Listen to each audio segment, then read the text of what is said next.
This is how you can turn 3 million karma into 200 gold in Guild Wars 2 in just a few steps. If you're an old player, then odds are you have a couple million karma lying around in your inventory with no clue on what to do with them.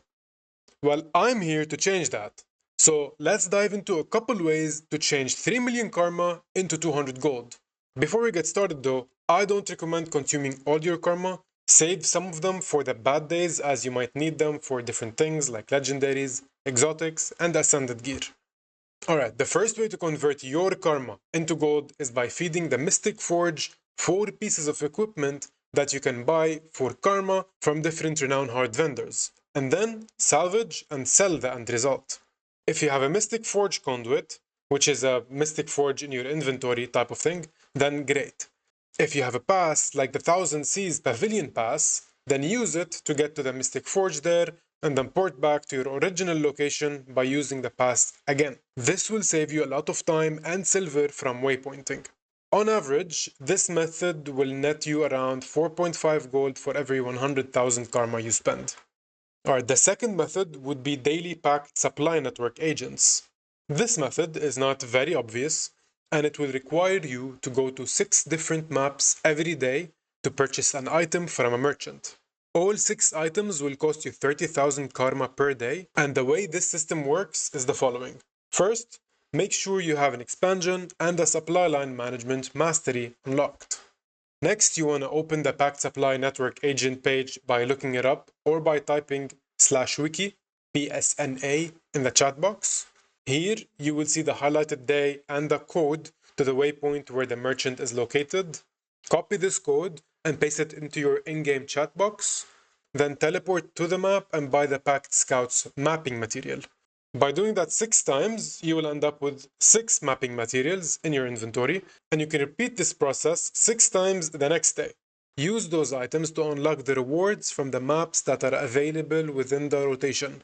Those maps rotate every 8 weeks, and you don't have to spend the mapping material you have for that week. If you see that next week is more profitable, then save your mapping material for that week. To see what I'm seeing here, the list of available maps and so on, just look up map bonus reward /profit or type /wiki MBRP in your chat box in-game. Alright, if you own End of Dragons and you don't want to craft the Generation 3 legendaries, then I'd recommend buying the Antique Summoning Stones from Levias in Arborstone. You can buy 5 of them from him on a weekly basis, and they can be sold directly in the trading post for a good chunk of gold.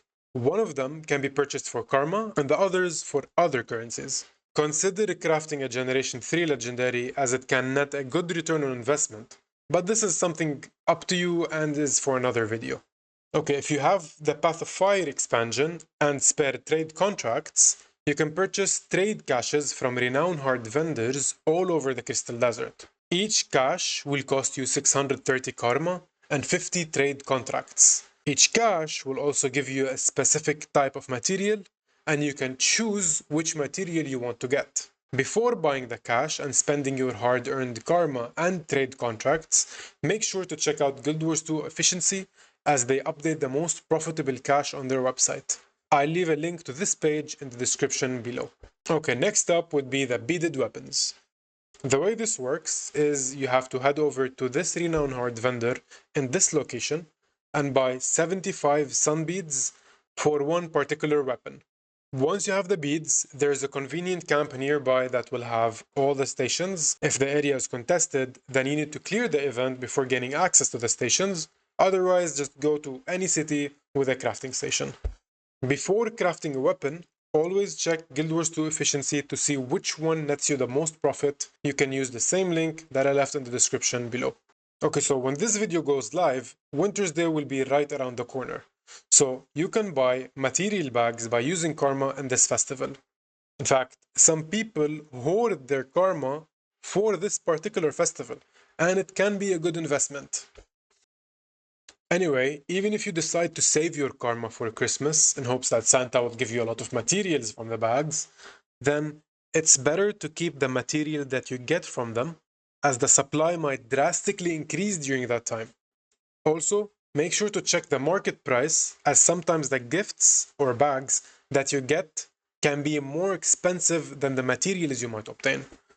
So my opinion would be to hold on for a month or two after Wintersday is over before you can actually place your material or bags for sale. You can go to Cursed Shore and buy Lost Orrian jewelry boxes.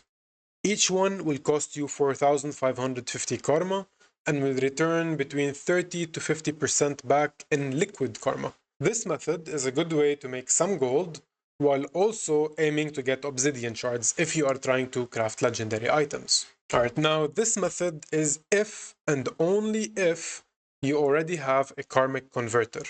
Don't forget to use it. Most of the times, the converter will reward you with crap, but if you already have it, then great. But don't bother buying the remaining exotic pieces that you need to complete the achievement and obtain the converter.